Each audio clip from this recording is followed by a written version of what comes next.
ವಿಶ್ವ ಹಿಂದೂ ಪರಿಷತ್ ಬಜರಂಗದಳ ದುರ್ಗಾವಾಹಿನಿ ಮತ್ತು ಶ್ರೀರಾಮಾಂಜನೇಯ ಮಹೋತ್ಸವ ಸಮಿತಿ ವತಿಯಿಂದ ಏಪ್ರಿಲ್ 12ರ ಶನಿವಾರದಂದು ಹನುಮ ಜಯಂತಿಯ ಅಂಗವಾಗಿ ಡಿಜೆ ಸಮೇತ ಶೋಭಾಯಾತ್ರೆಯನ್ನು ಮಂಡ್ಯ ನಗರದಲ್ಲಿ ಆಯೋಜಿಸಲಾಗಿದೆ ಅಂತ ವಿಎಚ್ಪಿ ಸಹ ಕಾರ್ಯದರ್ಶಿ ಚಿಕ್ಕಬಳ್ಳಿ ಬಾಲು ತಿಳಿಸಿದರು. ಸುದ್ದಿಗೋಷ್ಠಿಯಲ್ಲಿ ಮಾತನಾಡಿದ ಅವರು, ಹಿಂದೂ ಹೆಣ್ಣು ಮಕ್ಕಳ ಮೇಲೆ ನಡೆಯುತ್ತಿರುವ ದೌರ್ಜನ್ಯಗಳ ವಿರುದ್ಧ, ಹಿಂದೂ ಧಾರ್ಮಿಕ ಆಚರಣೆಗಳ ವೇಳೆ ಅಹಿತಕರ ಘಟನೆಗಳನ್ನು ನಡೆಸಿ ನಾವು ದುರ್ಬಲರು ಎಂಬುದನ್ನು ತೋರೋದರ ವಿರುದ್ಧ, ಸಮಾಜ ಆಸ್ತಿಗಳನ್ನು ವಕ್ಫ್ಗೆ ವರ್ಗಾಯಿಸಿ ಅನ್ಯಾಯ ಎಸಗೋದರ ವಿರುದ್ಧ ಜಾಗೃತಿ ಮೂಡಿಸಲು ಶೋಭಾಯಾತ್ರೆ ನಡೆಸಲಾಗುತ್ತೆ ಎಂದರು. ಏಪ್ರಿಲ್ 12ರ ಶನಿವಾರ ಮಧ್ಯಾಹ್ನ 12 ಗಂಟೆಗೆ ನಗರದ ಕಾಳಿಕಾಂಬಾ ದೇವಾಲಯದ ಬಳಿ ಪ್ರಾರಂಭವಾಗುವ ಶೋಭಾಯಾತ್ರೆಯು ಪೇಟೆ ಬೀದಿ ಮೂಲಕ ಒಳಲು circle, Sanjay circle, Mahaveer circle, Hosalli circle, Kannika Parameshwari, water tank, ಕುರುಬರ ಹಾಸ್ಟೆಲ್ ಸರ್ಕಲ್ ಮಾರ್ಗವಾಗಿ ಮಂಡ್ಯ ವಿಶ್ವವಿದ್ಯಾಲಯ ಮೈದಾನ ತಲುಪಲಿದ್ದು ಸಮಾವೇಶ ನಡೆಸಲಾಗುತ್ತೆ ಎಂದರು. ಸಮಾವೇಶದ ದಿವ್ಯ ಸಾನ್ನಿಧ್ಯವನ್ನ ವಿಶ್ವ ಒಕ್ಕಲಿಗ ಮಹಾಸಂಸ್ಥಾನ ಮಠದ ಪೀಠಾಧಿಪತಿಗಳಾದ ನಿಶ್ಚಲಾನಂದನಾಥ ಸ್ವಾಮೀಜಿ ವಹಿಸಲಿದ್ದು, ವಿಶ್ವ ಹಿಂದೂ ಪರಿಷತ್ ಜಿಲ್ಲಾಧ್ಯಕ್ಷ ಡಾಕ್ಟರ್ ಭಾನುಪ್ರಕಾಶ್ ಶರ್ಮಾ ವಹಿಸುವರು. ಪ್ರಾಸ್ತಾವಿಕ ನುಡಿಗಳನ್ನು ವಿಎಚ್ಪಿ ಸಹ ಕಾರ್ಯದರ್ಶಿ ಚಿಕ್ಕಬಳ್ಳಿ ಬಾಲು ಆಡಲಿದ್ದು, ವಾಗ್ಮಿ ಅಂಕಣಕಾರ ಯುವ ಬ್ರಿಗೇಡ್ನ ಸಂಸ್ಥಾಪಕ ಚಕ್ರವರ್ತಿ ಸೂಲಿಬೆಲೆ ದಿಕ್ಸೂಚಿ ಭಾಷಣ ಮಾಡುವರು. ಧರ್ಮ ಪ್ರಸಾರ ಪ್ರಮುಖ್ ಸೂರ್ಯನಾರಾಯಣ, ವಿಎಚ್ಪಿ ಉಪಾಧ್ಯಕ್ಷ ಬಲರಾಮೇಗೌಡ, ಕಾರ್ಯದರ್ಶಿ ರಾಘವೇಂದ್ರ ಕೆ. ಪುಣ್ಯಕೋಟಿ, ಶ್ರೀರಾಮಾಂಜನೇಯ ಮಹೋತ್ಸವ ಸಮಿತಿಯ ಕಾರ್ಯಾಧ್ಯಕ್ಷ ಸಿಪಾಯಿ ಶ್ರೀನಿವಾಸ್, ಭಜರಂಗ ದಳದ ಸಹಯೋಜಕರಾದ ಬಸವರಾಜು, ಪುನೀತ್, ದುರ್ಗಾವಾಹಿನಿಯ ಸಂಯೋಜಕಿ ಕುಮಾರಿ ರೇಖಾ ಉಪಸ್ಥಿತರಿರಲಿದ್ದಾರೆ ಅಂತ ವಿವರಿಸಿದರು. ವಿಶ್ವ ಹಿಂದೂ ಪರಿಷತ್ ಬಜರಂಗದಳ ದುರ್ಗಾವಾಹಿನಿ ಇದರ ಪ್ರಾಯೋಜಿತವಾಗಿ ಶ್ರೀರಾಮಾಂಜನೇಯ ಮಹೋತ್ಸವ ಸಮಿತಿಯನ್ನು ಮಾಡಿಕೊಂಡು ಇದರಲ್ಲಿ ಎಲ್ಲ ಸಮುದಾಯಗಳು, ಎಲ್ಲ ಸಂಘಟನೆಗಳು, ಎಲ್ಲ ವ್ಯಾವಹಾರಿಕ ಸಂಘ ಸಂಸ್ಥೆಗಳನ್ನು ಸ್ವಾಗತ ಸಮಿತಿಯಲ್ಲಿ ಜೋಡಿಸಿಕೊಂಡು ಬರುವ ಏಪ್ರಿಲ್ 12ನೇ ತಾರೀಕು ಮಂಡ್ಯ ನಗರದಲ್ಲಿ ಶ್ರೀರಾಮಾಂಜನೇಯ ಮಹೋತ್ಸವವನ್ನು ಆಯೋಜನೆಯನ್ನು ಮಾಡಿದ್ದೀವಿ. ಈ ಕಾರ್ಯಕ್ರಮ ಮಧ್ಯಾಹ್ನ ಸುಮಾರು 1:30-2 ಗಂಟೆಗೆ ಕಾಳಿಕಾಂಬದಿಂದ ಶೋಭಾಯಾತ್ರೆ ಪ್ರಾರಂಭ ಆಗುತ್ತೆ. ಅದು ಒಳಲು ಪೇಟೆ ಬೀದಿ ಮಾರ್ಗವಾಗಿ ಒಳಲು ಸರ್ಕಲ್ಗೆ ಬಂದು, ಒಳಲು ಸರ್ಕಲ್ಲಿಂದ ಸಂಜಯ್ ಸರ್ಕಲ್ಲು, ಅಲ್ಲಿಂದ ಮಾವೀರದಿಂದ ವಿ ರೋಡು, ಅಲ್ಲಿಂದ Hosalli circle, Kanika Parameshwari water tank ಹತ್ರ ಬಂದು ವಿನೋಬ ರೋಡಲ್ಲಿ ಬಂದು, ಅದು ಮೈಸೂರು-ಬೆಂಗಳೂರು ರೋಡಲ್ಲಿ, ಹಳೆ ಮೈಸೂರು-ಬೆಂಗಳೂರು ರೋಡಲ್ಲಿ ಬಾಯ್ಸ್ ಕಾಲೇಜು ಮಂಡ್ಯ ವಿಶ್ವವಿದ್ಯಾಲಯದ ಆವರಣಕ್ಕೆ ಬಂದು ಅಲ್ಲಿ ಸಮಾವೇಶ ಆಗೋದಿದೆ. ಇದು ಮಧ್ಯಾಹ್ನ ಪ್ರಾರಂಭ ಆಗುತ್ತೆ. ಈ ಕಾರ್ಯಕ್ರಮವನ್ನು ಶ್ರೀರಾಮಾಂಜನೇಯ ಮಹೋತ್ಸವವನ್ನು ಆಯೋಜನೆಯನ್ನು ಮಾಡಲಿಕ್ಕೆ ನಮ್ಮ ಸಮಾಜದಲ್ಲಿ ಇರುವಂಥ ದೌರ್ಬಲ್ಯಗಳೇನಿದೆ ಅದನ್ನು ಸರಿಪಡಿಸಬೇಕು ಅನ್ನುವಂಥ ದೃಷ್ಟಿಯಿಂದ, ಅಂದರೆ ರಾಜಕೀಯವಾಗಿ, ಭಾಷೆ ದೃಷ್ಟಿಯಿಂದ ಅಥವಾ ಜಾತಿಯ ದೃಷ್ಟಿಯಿಂದ ನಮ್ಮ ಸಮಾಜ ಒಡೆದೋಗಿದೆ.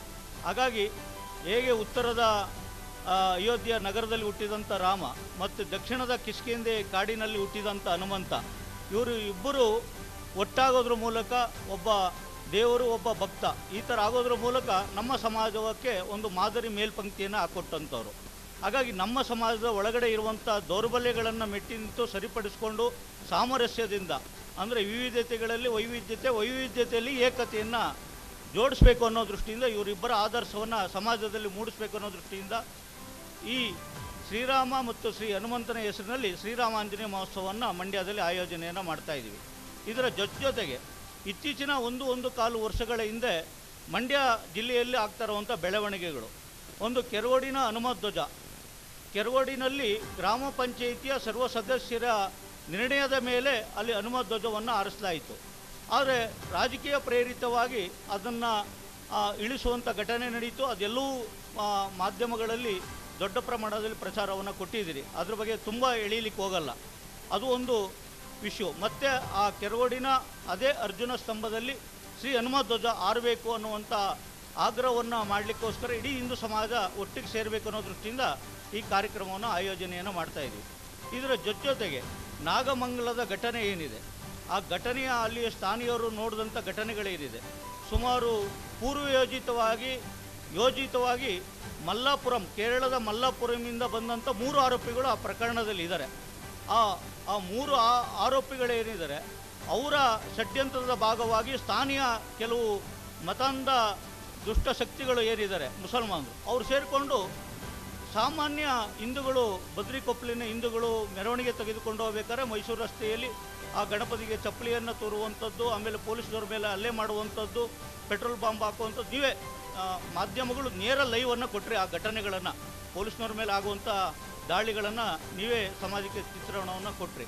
ಅಂದರೆ ಈ ಥರದ ಚಿತ್ರಣ ಮಂಡ್ಯ ಶಾಂತಿಯಿಂದ ಸೌಹಾರ್ದತೆಯಿಂದ ಬದುಕ್ತಾದಂಥ ಜಿಲ್ಲೆ ಇವತ್ತು ನಮ್ಮ ಗಣಪತಿಯ ಮೆರವಣಿಗೆಗೆ ಅಡ್ಡಿಪಡಿಸುವಂಥದ್ದು ಏನಿದೆ, ಕಾನೂನುಬದ್ಧವಾಗಿ ಎಲ್ಲವೂ ಕೂಡ ಆಗುವಂಥ ಸಂದರ್ಭದಲ್ಲಿ ಪರ್ಮಿಷನ್ ತಗೊಂಡು ಆಗುವಂಥ ಸಮಯದಲ್ಲಿ ಈ ಥರದ ಘಟನೆಗಳು ನಡೀಬಾರ್ದು, ಮತ್ತೆ ಮರುಕಳಿಸಬಾರ್ದು.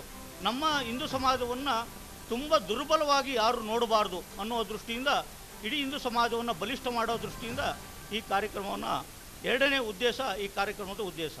ಮೂರನೆಯದು ಕಂಡ ಆಸ್ತಿ ಎಲ್ಲವೂ ಕೂಡ ಒಕ್ಕಫ್ ಒಕ್ಕಫ್ ಒಕ್ಕಫ್ ಅಂತ ಹೇಳುವಂಥದ್ದು. ಶ್ರೀರಂಗಪಟ್ಟಣ ತಾಲೂಕಿನ ಮಹದೇವಪುರದ ಚಿಕ್ಕಮ್ಮನ ದೇವಸ್ಥಾನ, ಚಂದಗಾಲಿನ ಸರ್ಕಾರಿ ಶಾಲೆ, ಇಲ್ಲಿ ಕೊತ್ತತ್ತಿ, ನಮ್ಮದೇ ಮಂಡ್ಯ ತಾಲೂಕಿನ ಕೊತ್ತತ್ತಿಯ ಸೋಮೇಗೌಡರ ಜಮೀನು, ಯಾರೋ ಒಬ್ಬ ಸತ್ತಾಗ ಸಮಾಧಿ ಮಾಡಿಕೊಳ್ಳಲಿಕ್ಕೆ ಕೊಟ್ಟಂಥ ಜಾಗವನ್ನು ಅಲ್ಲಿ ಕೆರೆ ಅಂಗಳದಲ್ಲಿ ಸುಪ್ರೀಂ ಕೋರ್ಟಿನ ಆದೇಶಗಳು ಸ್ಪಷ್ಟವಾಗಿದೆ, ಕೆರೆ ಅಂಗಳವನ್ನು ಅತಿಕ್ರಮಿಸಬಾರ್ದು ಅಂತೇಳಿ ಅತಿಕ್ರಮಿಸಿ ದರ್ಗವನ್ನು ಮಾಡಿದ್ದಾರೆ. ಅದಲ್ಲದೆ ಅದೇ ಪಕ್ಕದಲ್ಲಿ ಜಾಗವನ್ನು ಕೊಟ್ಟಂಥ ಸೋಮೇಗೌಡರ ಜಮೀನು 3 ಎಕರೆಯನ್ನು ಒಕ್ಕಫ್ ಅಂತ ಹೇಳುವಂಥದ್ದು. ಅಂದರೆ ಒಂದು, ನಾವು ರೈತರು, ಮಂಡ್ಯದ ಜನರು ವರ್ಷಗಟ್ಟಲೆ ಅಲಿಬೇಕು ನಾವು ಖಾತೆ ಬದಲಾಯಿಸ್ಕೋಬೇಕು ಅಂದರೆ ಸರ್ಕಾರಿ ಕಚೇರಿಗಳಿಗೆ. ಆದರೆ ರಾತ್ರೋರಾತ್ರಿ ನಮ್ಮ ಹಿಂದೂ ಜನಾಂಗದ ಅಥವಾ ಸರ್ಕಾರಿ ಜಾಗಗಳು ವಕಫ್ ಆಗುವಂಥದ್ದು, ಈ ದೃಶ್ಯಗಳೇನಿದೆ, ನಿಂತ ನೆಲವನ್ನು ಕಿತ್ತುಕೊಳ್ಳುವಂಥದ್ದು ಏನಿದೆಯಲ್ಲ, ಅದು ಭಾರಿ ಅಪಾಯಕಾರಿ ಬೆಳವಣಿಗೆ ಈ ನಮ್ಮ ಸಮಾಜಕ್ಕೆ. ಈ ದೃಷ್ಟಿಯಿಂದ ನಮ್ಮ ಸಮಾಜದ ಮೇಲೆ ಆಗ್ತಾ ಇರುವಂಥ ಅನ್ಯಾಯ ಏನಾಗ್ತಾ ಇದೆ ಅದನ್ನು ಸಮಾಜಕ್ಕೆ ಜಾಗೃತಿಯನ್ನು ಮೂಡಿಸೋ ದೃಷ್ಟಿಯಿಂದ ಈ ಕಾರ್ಯಕ್ರಮವನ್ನು ಆಯೋಜನೆಯನ್ನು ಮಾಡ್ತಾ ಇದ್ದೀವಿ. ಸುದ್ದಿಗೋಷ್ಠಿಯಲ್ಲಿ ವಿಎಚ್ಪಿ ರಾಘವೇಂದ್ರ, ಕೆ ಪುಣ್ಯಕೋಟಿ, ಉಪಾಧ್ಯಕ್ಷ ಬಲರಾಮೇಗೌಡ, ಮಂಡ್ಯ ತಾಲೂಕು ಅಧ್ಯಕ್ಷ ರಾಜಶೇಖರ, ಭಜರಂಗ ದಳದ ಸಹಯೋಜಕರಾದ ಬಸವರಾಜು ಹಾಜರಿದ್ದರು.